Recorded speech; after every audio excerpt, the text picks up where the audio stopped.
This is not the story of a hero. It is the record of a man who consumed an era. And it all began here.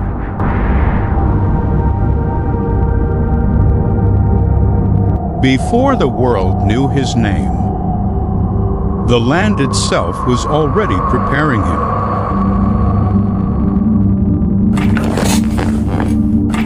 The steppe was not one people, but a battlefield of countless clans.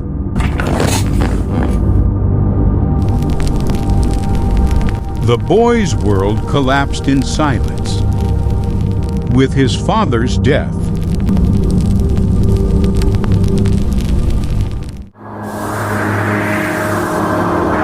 The clan abandoned them. The steppe showed no mercy.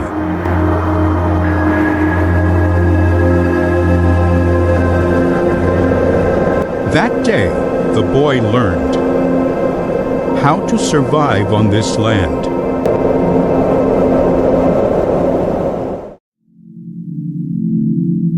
Here, strength was the only law. Weakness meant death.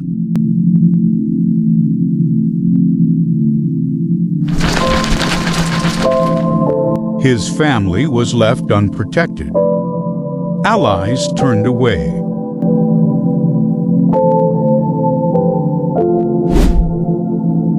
That day, he crossed a line for the first time.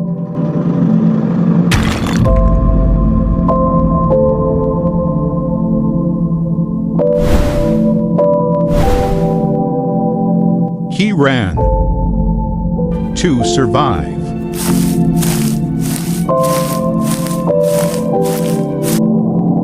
Isolation did not break him. It hardened him. The steppe remembered.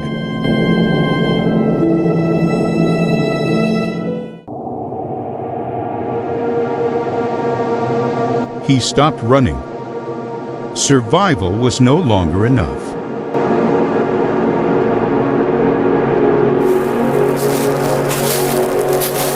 He was no longer alone. Trust formed without words.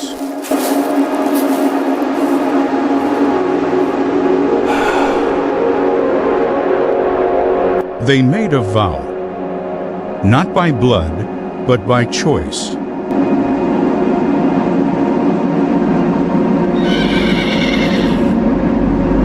People began to gather. His name spread.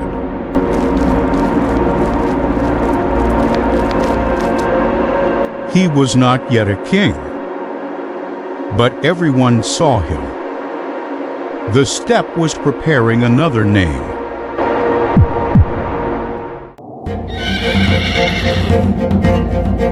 They had not yet fought. There was no place for them to back down.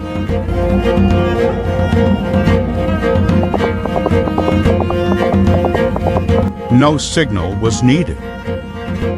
They moved as one.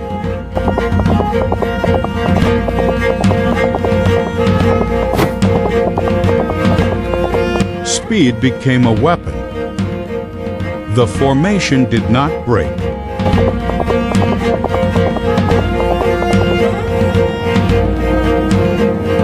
Victory came without noise. Then they stopped.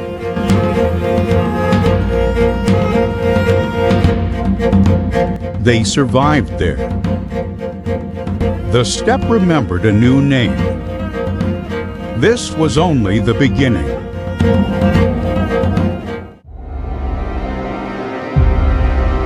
He was no longer alone. The steppe was seeking a center.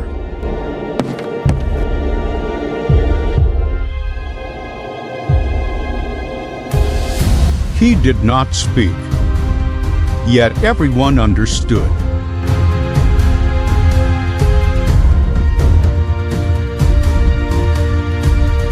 Not blood, but choice. And it could not be undone.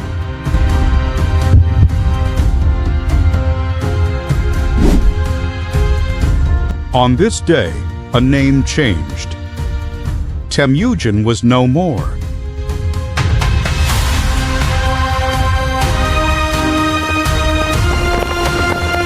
They were no longer a tribe. They became a system.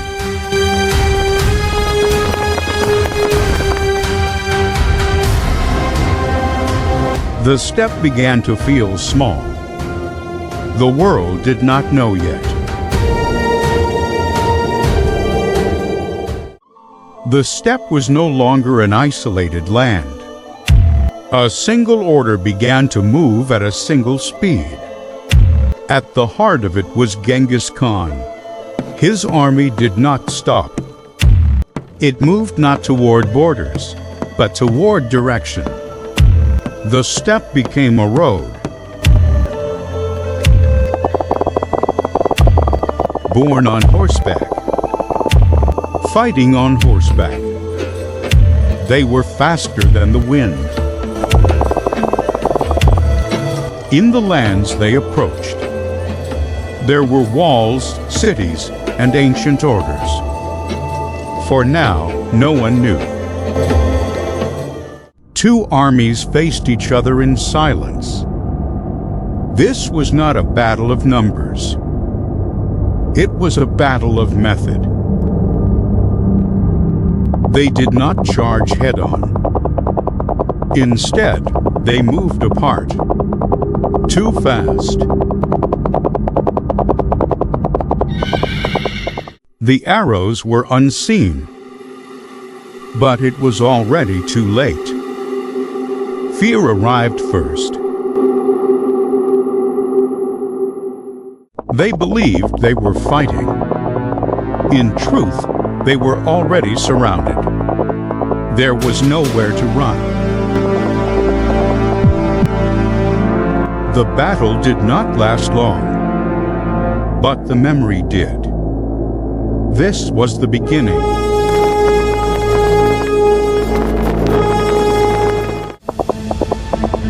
The battle was over, but there was no pause.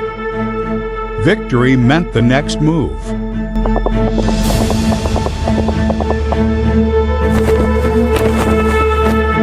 The Mongols did not scatter. They reorganized at once. Orders were not written on paper. They rode straight from the mouths of messengers. What moved faster than horses was decision. The map was a guide. The decision was human.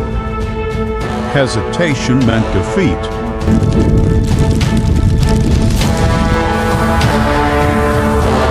Orders spread faster than horses, and the army moved again.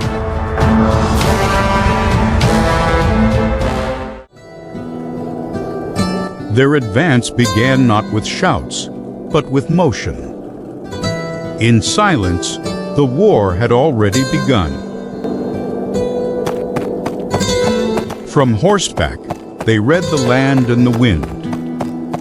Battles were calculated long before they were fought.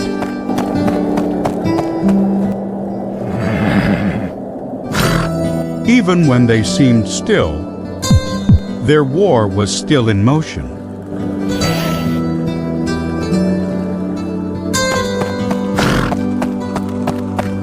No command was shouted, because everyone already knew.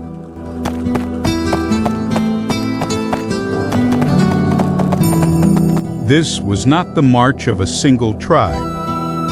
The outline of an empire was being drawn on the steppe.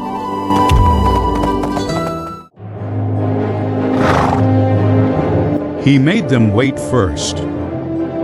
Speed belonged only to those who were ready.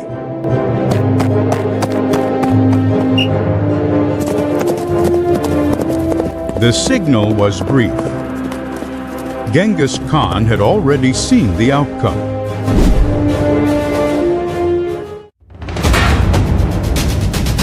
His battles were never frontal. He erased the enemy's choices with movement.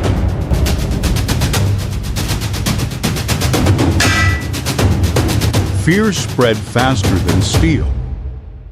The enemy was breaking before the clash.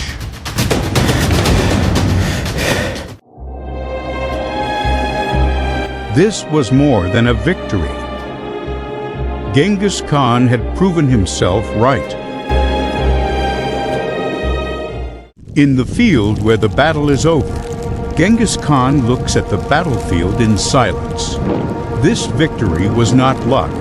It was the result of deliberate choice. He does not remember battles as memories, but as lessons. The next battle had already begun in his mind. Genghis Khan moved people by judgment, not by experience. His words were brief, precise, and left no room for doubt. From that moment on, he was no longer just a survivor. People began to follow him for one reason.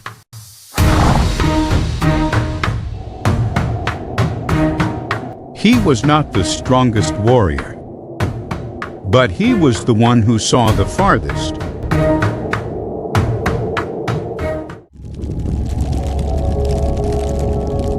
When the battle ended, silence reached the steppe before victory did.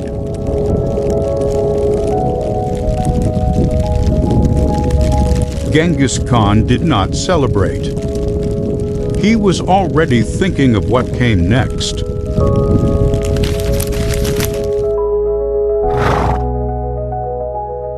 Faster than any horse, his decision crossed the plains.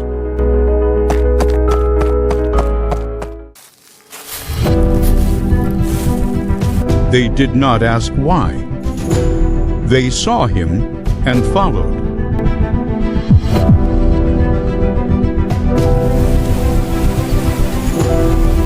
He was not yet a king, but his name had already begun to remain.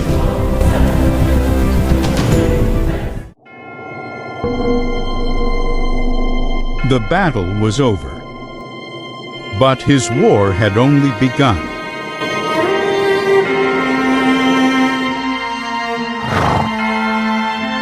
Genghis Khan is not a soldier. He was becoming a commander.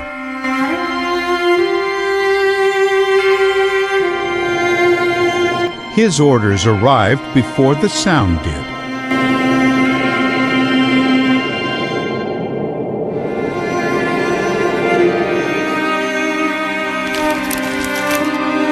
The battlefield moved not by rage, but by calculation.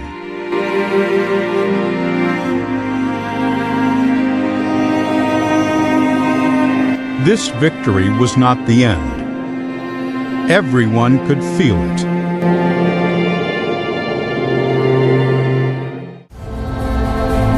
He was no longer thinking about a single victory. He was seeing the structure of endless war.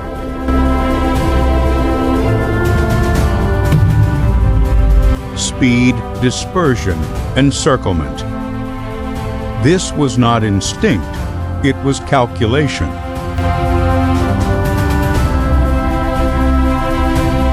In that moment, he understood. There was no path back.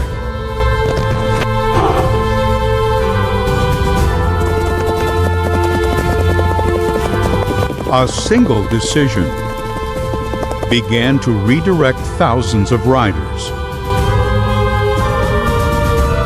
From this point on, Genghis Khan was no longer a single warrior. He became a moving empire.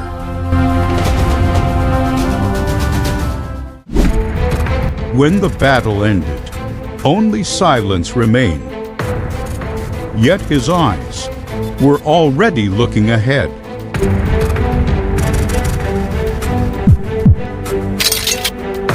No words were needed. All eyes turned to one man.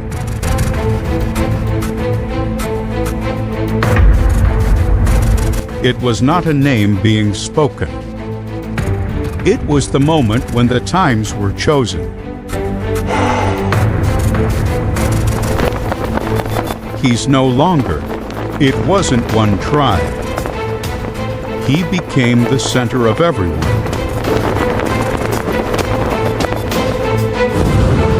From this moment, the meadow begins to move with one name: Genghis Khan.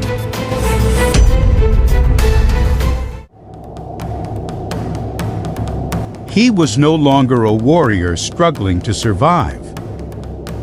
He had become the one who gives orders. With a single word from him, hundreds of riders move as one.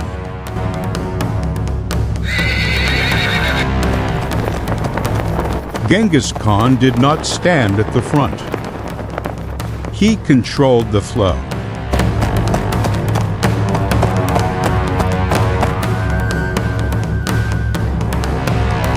Victory is not first felt in cheers, but in the silence that follows.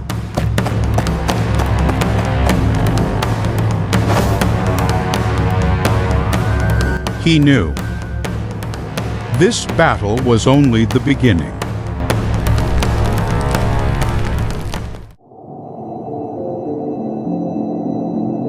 He was not merely a conqueror, but an architect.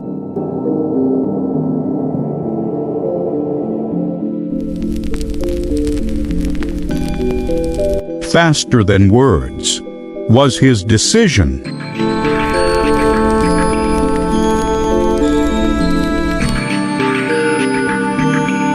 Behind him stood not an army, but an empire.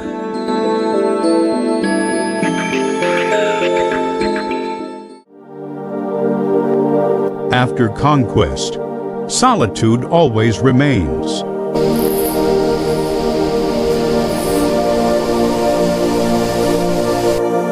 In the end, his name is over the grass. It has become history.